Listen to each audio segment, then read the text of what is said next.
Hello dear students, today we are going to discuss a chapter Art Rocks by Rakshanda Jalil. It is from the book Communicate in English of Ratnasagar Publication for class 8. In this chapter, we will be studying about a place in Madhya Pradesh, a heritage site, Bhimbetka. What types of figures are there on the walls of that Bhimbetka we will be studying in this chapter. Rakshanda Jalil, the author of this chapter, is an Indian writer, an Indian author. She was born in 1963, 21st July 1963, and usually she writes about history. No, this chapter is also about history, historical place. Let us see what is there in this chapter.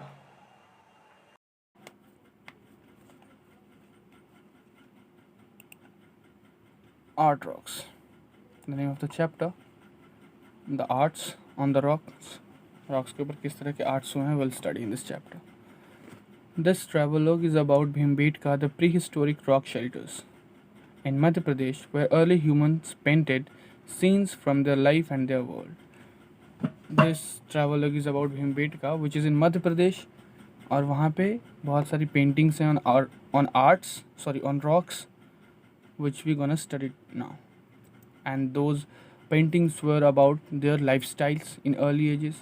Bhimbetka is the Bhimbetka, as the author realizes, is an awe-inspiring gallery displaying art and dates from the Paleolithic to medieval, all on the stony canvas.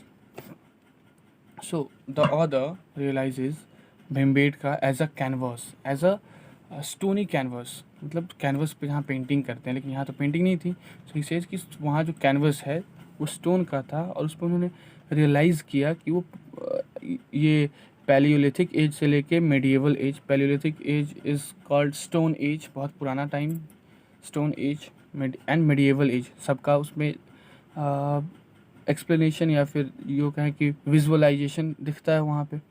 We find records of life starting from the period when people were hunter-gatherers to the time when iron technology had become quite significant. यहाँ पे हम information किस तरह के मिलते हैं, तब के भी इंफॉर्मेशन मिलते हैं when human beings were hunter, वह शिकार करके खाते थे, like primitive human. और अभी के भी मिलते हैं जब आयरन की डिस्कवरी हो चुकी थी और उसकी यूज़ होती थी. A study of these paintings gives us an insight into activities of prehistoric people. और इसकी स्टडी से हमें prehistoric people के बारे में बहुत सारी जानकारियाँ मिलते हैं. Their clothing, their animals they had, and numerous other facets of their daily life. Facets मतलब aspects, पहलू, और भी हमें उनकी लाइफ के, उनके एनिमल्स क्या पालते थे वो, और भी बहुत तरह की चीज़ें हमें वहाँ उनके बारे में जानकारी मिलती थी. Let's start the chapter. Fresh from the book launch of Ijlal Mazid's stunning new poetry collection in Bhopal, I find myself gazing at the rock shelters of Bhimbetka and murmuring his verse over and over again. Madhya Pradesh में था मैं, और इजलाल मजीद एक author थे, एक writer थे, उनकी नई पोइट्री की कलेक्शन आई थी, और मैं तुरंत वहाँ से आया था. और वहाँ जाने के बाद मैं वहाँ से लौटते वक्त मैं देख रहा था भीमबेटका को, और वहाँ मैं उनके वर्सेस मीन्स क्या होता है, उनके जो लाइंस ऑफ द पोइम्स, उसमें मैं मर्मरिंग कर रहा था और उसे देख रहा था, गेज कर रहा था, गेज मतलब देखता जा रहा था उसे, उस भीमबेटका को. For indeed there is something sublime about this place. और सच में ऐसा कुछ था. Sublime means sublimation is a process, जिससे सीधा कोई चीज़ें in science will study that sublimation is a process through which solid converts directly into vapour. लेकिन यहाँ सब्लिमेशन का मतलब क्या है, कोई चीज़ ऊपर उठना, कोई चीज़ अपराइजिंग होना, उसके बारे में कुछ अच्छी बातें. तो इस चीज़ के बारे में कुछ ऐसी है जो इसे और अच्छा बना रही थी, ऊपर इसकी बातें उठ रही थी. Looking at the oak and fire engine red paintings drawn by human hands several thousands years ago. यहाँ पे ochre means light brown colour, reddish type, उसे ऑकर बोलते हैं। एंड फायर इंजन रेड, उस कलर के painting drawn by hand several thousands years ago. उस colour के जो पेंटिंग्स थे, ochre colour and fire engine red colour के पेंटिंग्स, ये हाथ से बनाए गए थे and 1000 years ago. Spotting a buffalo, a deer, seeing how earliest ancestors fought, sang and played makes Bhimbetka a singularly unusual place। और वहाँ पे क्या था, बहुत सारे एनिमल्स कैसे थे, लोग हमारे अर्ली एनिमल्स क्या पालते थे, एंसेस्टर्स हमारे फाइट कैसे करते थे, ये सारी चीज़ें उस भीमबेटका में अवेलेबल थी, उनके डिटेल्स। और जिसकी वजह से ये एक अनयूजुअल चीज़ बनता था, अनयूजुअल प्लेस बनता था। An archaeologist Vishnu Shridhar Wakankar chanced upon means fortunately किसी चीज़ को ये किसी कोई इंसिडेंट हो जाना, fortunately yes, by chance yes. An archaeologist Vishnu Shridhar Wakankar chanced upon these rock shelters in 1957 while travelling by train to Bhopal. And एक आर्कियोलॉजिस्ट थे विष्णु श्रीधर वक्कनेकर। सो वो 1957 में ही was travelling by train to Bhopal, और सडनली अचानक से उन्हें चांस्ड अपॉन, उन्हें इसके बारे में कुछ पता चला। वो इसकी खोज करने नहीं गए थे, डिस्कवरी करने, लेकिन उन्हें पता चला इन 1957। कैसा था वो जगह? Hidden in the dense almost impenetrable forest inhabited by wild animals. और ये ऐसी जगह पे था, बहुत डेंस जंगल था, फॉरेस्ट था, इम्पेनेट्रेबल, वहाँ पे बहुत सारे वाइल्ड एनिमल्स का हैबिटेट था। These shelters had long found mention in the popular culture of Adivasis. और ये सारी चीज़ों का मेंशन आदिवासी के कल्चर में था, और वहाँ पे उन्होंने डेंस फॉरेस्ट में था, वहाँ जाना बहुत लोगों के लिए मुश्किल था, वहाँ पे भीमबेटका था। During the Buddhist era some stupas were built in the vicinity मतलब neighbourhood, neighbouring vicinity, and the region became associated with Buddhist lore. During the Buddhist era में इस भीमबेटका के नेबरिंग एरिया में कुछ बुद्ध स्तूपास बने थे, जिसकी वजह से ये एरिया बुद्धिस्ट स्टोरी में ये इन एरिया का जिक्र होने लगा। द नेम भीमबेटका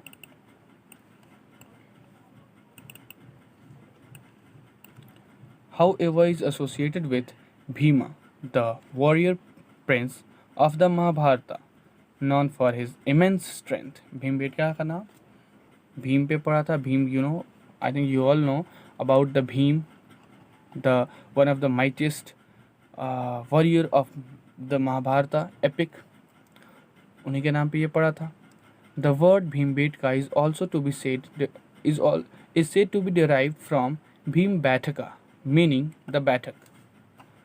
भीमबेटका ऐसा भी माना जाता है कि ये डिराइव हुआ है भीमबेटका से, एंड बैठका मीन्स अ सिट डाउन और सीट, जहाँ हम बैठते हैं, और भीमा, और जहाँ वो भीम बैठते थे उनके बैठक को, उस जगह को भीमबेटका बोला जाने लगा।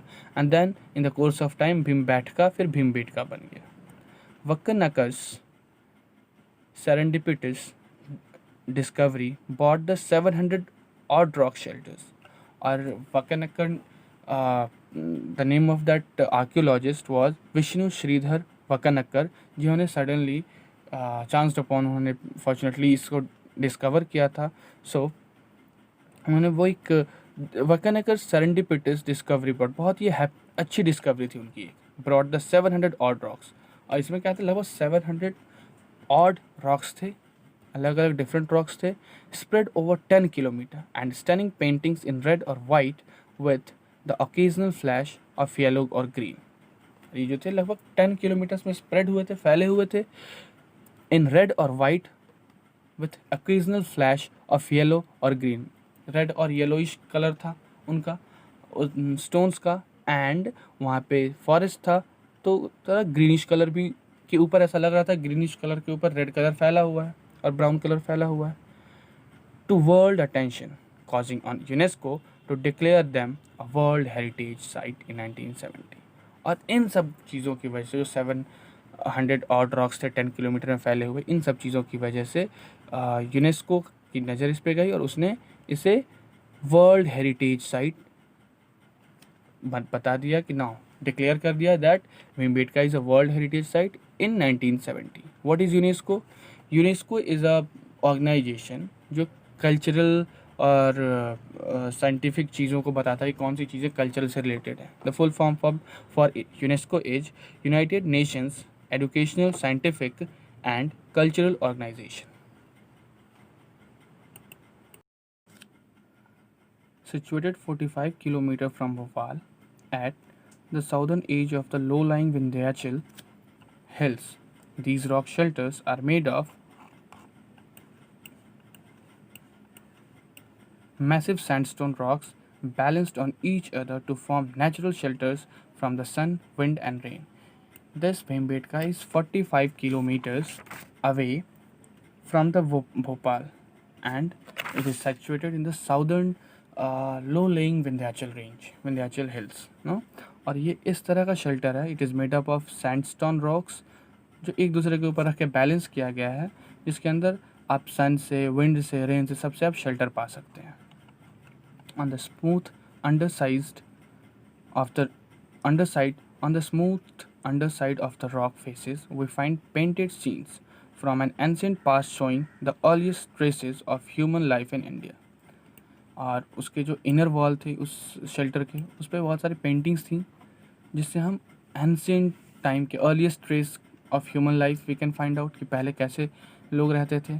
Scientists believe that these rocks shelters deep in the forest heart of the Indian subcontinent were inhabited by hominids. Hominids मतलब early human. More than 100,000 years ago. और साइंटिस्ट ये बिलीव करते हैं कि ये जो भीमबेटका है इसके आसपास लोग इनहेबिटेट करते थे अभी से almost 100,000 means 1 lakh year ago. इतने पुराना टाइम का ही. The rock paintings found here are approximately 30,000 years old. और यहाँ पे जो रॉक पेंटिंग्स है ये लगभग 30,000 years ago है, पुराना है. belonging to the Paleolithic age. और वो कहाँ से बिलोंग करता है? Paleolithic age से. A cluster of rock shelters is called the zoo. और वहाँ पे cluster of rocks हैं, बहुत सारे cluster मतलब group, collection of rocks is called the zoo, painted at the different times from the Mesolithic to the medieval ages. और Mesolithic as से medieval edges तक के बीच के बहुत डिफरेंट टाइम्स, हर टाइम का अलग अलग पेंटिंग है वहाँ पे. It shows a profusion of animal and birds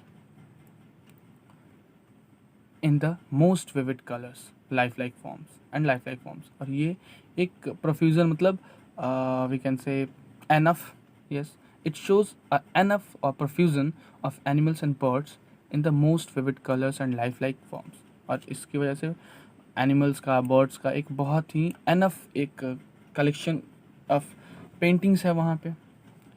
bourse, elephants, bourse मतलब क्या होता है? वाइल्ड पिग्स होते हैं. बोर्स, एलिफेंट्स, रिनोसर्स, बारहसिंगा, spotted deer, cattle and snakes account for its well deserved name.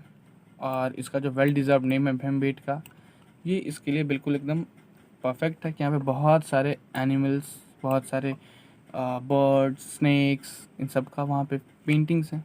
Elsewhere scenes depicting hunting, fishing and food gathering as well as communal dances. और यहाँ पे क्या किस किस चीज़ें की सीन्स हैं वहाँ पे पिक्चर्स में? सीन्स डिपिक्टिंग हंटिंग, शिकार को दिखाने वाला, फूड गैदरिंग, फूड इकट्ठा करने वाला, fishing as well as communal dances, the musical instruments, birth, funerals, इन सब की चीज़ें वहाँ पे हैं. As well as burials. Burials is also a type of funerals in which dead body को क्रिमेट नहीं किया जाता, वहाँ उसको अंडरग्राउंड किया जाता है, दफनाना जिसे बोलते हैं. Burials make this rock surface come alive with 1,000 stories. अब इन सारी चीज़ों की वजह से इट सीम्स लाइक उस रॉक से, उन रॉक से जिन पे ये सारे आर्ट्स हुए हैं, ये थाउजेंड्स ऑफ स्टोरीज खुद के अंदर छिपाए हुए हैं. उससे थाउजेंड्स ऑफ स्टोरीज बाहर आ रही हैं. Recognisable animal figures appear in many scenes as do humans. और बहुत तरह के एनिमल्स की सीन उसमें अपीयर हो रहे हैं जैसा आज भी लोग इंसान करते हैं, जैसे both single and in groups, अकेले भी और ग्रुप्स में भी. दस indicating that society had already emerge in the Palaeolithic period. और इन सब से ये बात पता चलती है कि सोसाइटी लोगों का सोसाइटी का सोशलिज्म या सोसाइटी में रहना वो पैलियोलिथिक एज से ही स्टार्ट हो चुका था। The mesolithic age that began around 8000 years BCE was the time when traditions and religious beliefs based on the nature and ecology began to take shape. 8000 years ago, 8000 years BCE means अभी से almost 10,000 years ago ये जो Mesolithic as start हुआ था उस time religious and cultural beliefs शुरू हो गए थे और ये किस चीज़ पर बेस्ड थे, नेचर एंड इकोलॉजी पे।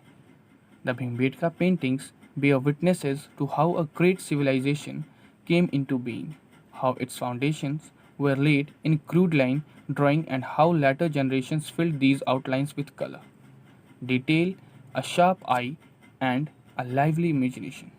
और भीमबेटका क्या, भीमबेटका पेंटिंग्स पियर विटनेस, और भीमबेटका पेंटिंग से इन सब बातों को विटनेस मिलता है कि हाँ how its foundations were laid, अभी जो सोसाइटी है इसकी फाउंडेशन कैसे क्रूड लाइन सिंपली, कितना सिंपल सोसाइटी से ये लेड हुई है, सोसाइटी का जो फाउंडेशन है कितनी सिंप्लिसिटी से स्टार्ट हुई है और अभी तक पहुंची है, इस सब को विटनेस करता है Bhimbetka. People belonging to different evolutionary time and groups used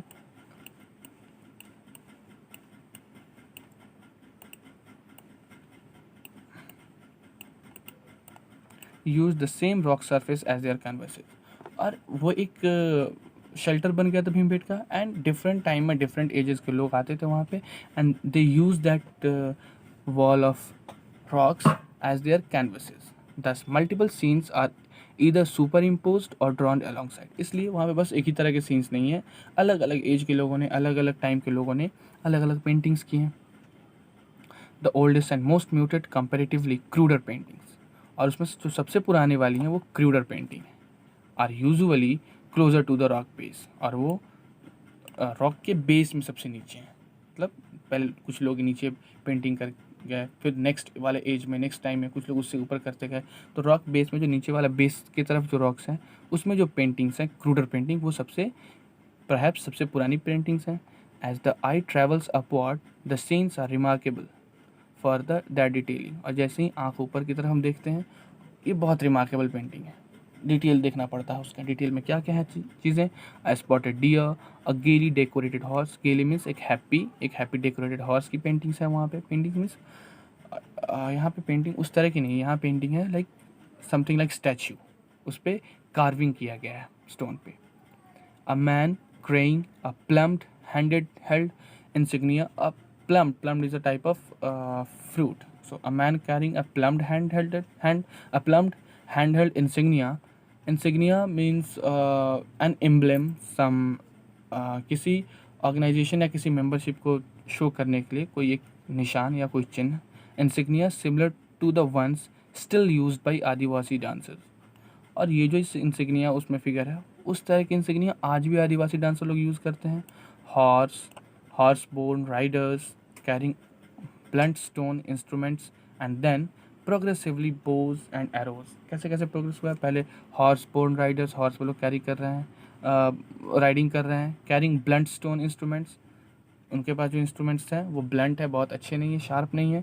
then progressively bows and arrows and massed figures engaged in battle, और फिर धीरे धीरे इसमें उनके जो इंस्ट्रूमेंट्स हैं जो पहले ब्लंट थे वो प्रोग्रेस किए, और देन बोज एंड एरोज, धीरे धीरे बोज में बहुत शार्प एरोज बन गए, बहुत तरह के इंस्ट्रूमेंट्स बन गए, and massed figures engaged in battle, और बहुत सारे मैस्ड फिगर्स मतलब मेनी पीपल, बहुत सारे लोग उसमें बैटल में इंगेज्ड भी हैं। इन सब चीज़ों की पिक्चर्स या फिर you can say carved painting is there on that Bhimbetka wall. Overwhelmed by the tableaux set out before our eyes.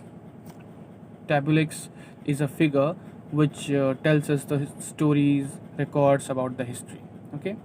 Overwhelmed by the tableaux set out before our eyes, our small party of three sought a quiet corner to take in the enormity of human evolution displayed almost chronologically before us. Chronologically मतलब in a order, in a perfect order. जो हमारे पास एक टैबुलिक्स था जिसमें history के बारे में बहुत सारी चीज़ें दिख रही थी, मैं विजुअलाइज हो रही थी। So our small party of 3 लोग थे, हम 3 लोग थे। सॉट अ क्वाइट कॉर्नर, हमें क्वाइट कॉर्नर ढूंढने लगे जहाँ से हम देख सकें पूरे इस इनॉर्मिटी ऑफ ह्यूमन इवोल्यूशन, इतने विशालता के साथ जो इनॉर्मिटी हुआ, ह्यूमन का इवोल्यूशन हुआ है, उसको एक क्रोनोलॉजी में, एक ऑर्डर में हम देख सकें। We were happy when we found the ledge at the far corner of view point, और हम खुश हो गए जब हमें वो कॉर्नर मिल गया जहाँ से हम पूरे इनॉर्मस को, उस पेंटिंग्स या फिर उस कार्व्ड पेंटिंग्स को हम एक साथ देख सकते थे कि कैसे ह्यूमन इवॉल्व हुए हैं from palaeolithic age, mesolithic age अभी तक, और फिर अभी तक कैसे ह्यूमन का इवोल्यूशन हुआ है, सबको हम एक साथ देख पा रहे थे। Propped up against the smooth rock, propped मतलब किसी के सहारे टिक जाना। So propped up against a smooth rock face we sat in companionable silence, gazing at the patchwork quilt spread by the nature। और हम भी क्या किए, उस कॉर्नर में एक किनारा टिक के, खुद को टिका के सहारा लेके, एक रॉक के सहारे खड़े होके हम उसे देख रहे थे शांति के साथ। बिल्कुल शांति था वहाँ पे, बिल्कुल शोर नहीं था। The setting sun was turning the fields of mustard to molten gold. Setting sun, जो सन अभी डूब रहा था, the setting sun was turning the fields of mustard to the molten gold. और उस सेटिंग सन से लग रहा था कि जो मस्टर्ड के फील्ड हैं वो मोल्टन गोल्ड के कलर में दिख रहे हैं। The tender green of unripe wheat, tender बहुत soft, the tender green of unripe wheat alternated with the darker olive and stately salt trees. और वहाँ पे जो टेंडर ग्रीन थे, अनराइप व्हीट के, व्हीट अभी अनराइप थे, पके नहीं थे, और वो बहुत सॉफ्ट ग्रीन कलर के दिख रहे थे। With the darker olive and straightly salt trees वहाँ पे थे जो बहुत डार्कर थे, ऑलिव थे, और स्ट्रेटली डार्कर ऑलिव थे, और स्ट्रेटली साल्ट ट्री बहुत ही ग्रैंड या बहुत बड़े साल्ट ट्रीज थे, straightly. And the earth and the sky seem to meet perfect harmony on the distant horizon. ऐसा लग रहा था कि अर्थ, स्काई एक जगह जहाँ मिलते हैं उसे हॉरिजन कहते हैं, तो ऐसा लग रहा था कि वो बिल्कुल परफेक्ट हार्मनी के साथ हॉरिजन पे मिल रहे हैं, कंपैटिबिलिटी के साथ। Just as we were visualising how utterly magical the view from our ledge would be during the rains and making plans to come again during the monsoon, the stillness was snapped in the rudest manner possible. और हम इसी शांति में ऐसा हम plan कर रहे थे कि अगर हम मानसून्स के टाइम आए तो ड्यूरिंग रेन, और यहीं से इसी व्यू पॉइंट से, इसी लेज से खड़े होकर देखें तो ये कितना खूबसूरत दिखेगा। और तब ही क्या हुआ, हम ये प्लान कर ही रहे थे to come again, the stillness was snapped, वहाँ की जो शांति थी वो स्नैप खत्म कर दी गई इन द रूडेस्ट मैनर पॉसिबल। अचानक से वो शांति खत्म हो गई, जितना रूडेस्ट, जितनी बुरी तरह से हो सकता था उतनी बुरी तरह से वो शांति खत्म हो गई। क्यों? वहाँ पे कोई शोर आ गया था, कोई शोर होने लगा था। क्या हुआ था? Let us see. The great Indian tourist arrived unbidden, unbidden मतलब अनइनवाइटेड, बिना बुलाए कोई एक ऐसा कोई इंसान आ जाता है, तो उसी तरह का लगा कि the great Indian tourist arrived unbidden like the proverbial bull in a china shop. Proverbial bull in a china shop मतलब इफ someone is doing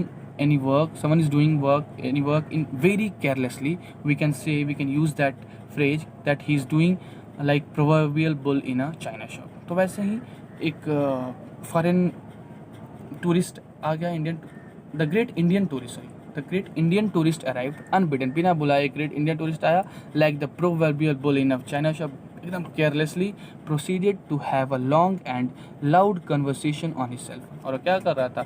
अपने सेल फोन पे एक लॉन्ग एंड लाउड कन्वर्सेशन करता जा रहा था, like a proverbial bull in a china shop, बिना किसी केयरलेसनेस के साथ। Shattering the silence that we had been revelling, और उसने हमारे साइलेंस को बिल्कुल डिस्ट्रॉय कर दिया, शैटर कर दिया, जो हम साइलेंस को रिवील कर रहे थे, इंजॉय कर रहे थे। Supremely unaffected by our glares and pointed he continued the endless monologue in his becoming voice till finally we considered defeat and choose to get up and leave. हम लोगों ने उसे सुप्रीमली अनअफेक्टेड, हम ये भी बोला गुस्से होके, ग्लेयर्स विथ एंग्री, हमने पॉइंटेड किया, ऐसे किसी को चुप कराने के लिए बोलते हैं, वैसे हमने उसे बोला भी, बट वो अनअफेक्टेड, इससे उस पर कोई फ़र्क नहीं पड़ा। वो चुपचाप से अपना मोनोलॉग खुद से बात, वो फ़ोन पे बात करता है अपने सेल फ़ोन पे, और ज़ोर ज़ोर से, कोई फ़र्क नहीं पड़ा। तो फाइनली हम ही लोगों ने विथ हिज बूमिंग वॉइस, अपने लाउड वॉइस के साथ, तो हम ही लोगों ने डिसाइड किया चलो अब छोड़ते हैं और देन यहाँ से उठ के चलते हैं। But nothing and nobody could take away the awe means क्या होता है, वंडर, हैप्पीनेस, सौरव दोनों के लिए यूज़ होता है। डर के लिए भी यूज़ होता है awe. But nothing and nobody could take away the awe we carried home with us. लेकिन जो हम वंडर, जो हम हैप्पीनेस यहाँ से कैरी करके ले जाते अपने साथ, हमारे दिमाग में, हमारी मेमोरीज़ में जो जा रही थी, उसे हमसे दूर नहीं कर सकता था। And awe that still makes me break out in goose bumps as I visualise Bhimbetka my minds eye. Goose bumps क्या होता है, सडनली कोई ऐसी फीलिंग्स हमें याद आ जाती हैं, मेमोरी आ जाती हैं, जिससे हम बिल्कुल यादों में खो जाते हैं। That is called goose bumps, no. उस एक फेज़ है ऑफ एक्साइटमेंट जब हमें कुछ मेमोरी याद आती है। So an awe that still make me break out in goose bumps. और ऐसा वो ऑ है, ऐसा वंडर जिसे आज भी मैं गूज बम्प्स में खो जाता हूँ। कब? As I visualise Bhimbetka in my minds eye. जब मैं अपनी दिमाग की, जब अपने दिल की, अपने मन की आंखों से उस भीमबेटका को देखता हूँ अपने घर पे। ठीक है, this was all about this chapter, art rocks by Rakshanda Salil.